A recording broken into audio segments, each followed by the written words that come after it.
irrelevant ہے. کیوں؟ کیونکہ ریویلیشن میرے نزدیک سورس آف نالج ہے, ویلڈ سورس آف نالج ہے, لیکن ہمارے جاوید اختر صاحب کے نزدیک یہ ویلڈ سورس آف نالج نہیں ہے. لہٰذا آج کی ڈیبیٹ میں ایک بھی ایویڈنس کسی بھی مذہبی اسکرپچر سے نہیں دوں گا تاکہ جاوید اختر صاحب کے لیے وہ ان ایکسیپٹیبل نہ ہو. تیسرا جو معیار ہو سکتا ہے وہ ہے آبزرویشن, کہ بھائی کوئی کہے کہ ہمیں خدا دکھاؤ, اگر ہے تو دکھاؤ, یا یہ کہ خدا کے ایگزسٹنس پر امپیریکل ایویڈنس دو, تو یہ ہے در حقیقت غلط ٹول کا استعمال کرنا.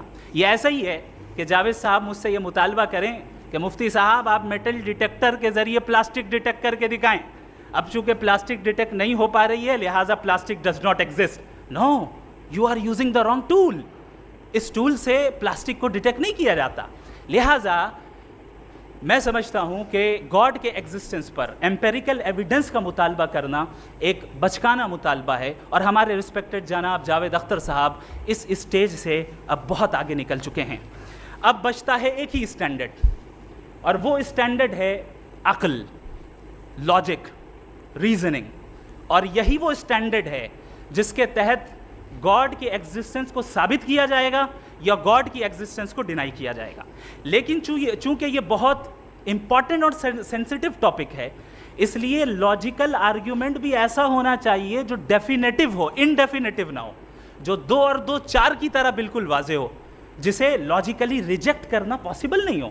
فار ایگزامپل ہم کہیں ہمارے رسپیکٹڈ مسٹر سوربھ صاحب یہ ایک انسان ہے اور تمام انسان کانشیس بینگ ہے, لہٰذا نتیجہ کیا نکلا, ہمارے سوربھ صاحب بھی کانشیس بینگ ہے.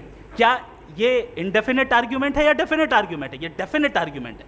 یہ 2 اور 2 کی طرح واضح ہے, اس میں کسی طرح جو ہے لاجیکلی اس کو ریجیکٹ نہیں کیا جا سکتا. تو اگر آج ہمارے جاوید اختر صاحب ایسی کوئی عقلی دلیل اور لاجیکل ایویڈنس دیں خدا کے نہ ہونے پر جو ڈیفینٹ بھی ہو, تو میں یہ اعلان کرتا ہوں کہ یقیناً میں اس ایویڈنس کو قبول کروں گا اور اس پر غور کروں گا.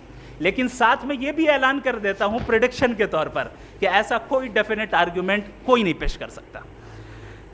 دلیل ہم دیں گے اور ڈیفینیٹو دلیل دیں گے, لاجیکل دلیل دیں گے, ایسی دلیل دیں گے جو انٹائر ایتھیسٹک ورلڈ اسے ریفیوٹ نہیں کر سکتی.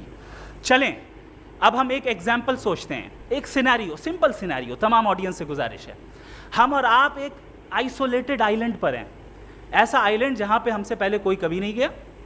چلتے چلتے آپ کے سامنے اچانک آپ نے دیکھا ایک پنک کلر کی بال پڑی ہوئی ہے. سب سے پہلا سوال آپ کے ذہن میں کیا آئے گا کہ یہ بال یہاں کیوں آئی, کیسے آئی, یہ پنک کلر کی ہی کیوں ہے, کوئی اور کلر بھی ہو سکتا تھا, یہ اسی شیپ میں کیوں ہے, کوئی اور شیپ بھی ہو سکتا تھا. نیچرلی آپ اس طرف پہنچیں گے کہ کوئی نہ کوئی ہے جس نے ان اسپیسیفک پراپرٹیز کے ساتھ اس بال کو بنایا ہے اور یہاں پہ رکھا ہے. چونکہ آپ جانتے ہیں کہ یہ جو بال ہے اس کا ایگزسٹ کرنا ضروری نہیں ہے, یہ ایگزسٹ کر بھی سکتی تھی نہیں بھی کر سکتی تھی, اور ایگزسٹ کرنا ہی تھا تو کسی اور فارم میں کرتی, کسی اور کلر میں کرتی. اب آپ اس بال کو ایکسپینڈ کرتے چلے جائیں, ایکسپینڈ کرتے چلے جائیں, ایکسپینڈ کرتے چلے جائیں, یہاں تک کہ یہ بال یونیورس کے سائز کی ہو جائے. بتائیے کہ کیا سائز کے بڑھ جانے سے سوال بدل جائے گا؟ ہرگز نہیں بدلے گا. ابھی بھی سوال رہے گا یہ یونیورس کہاں سے آیا, ان اسپیسیفک پراپرٹیز کے ساتھ کہاں سے آیا, کیوں آیا, کس نے بنایا. یہ سوال اس وقت بھی ویلڈ رہے گا.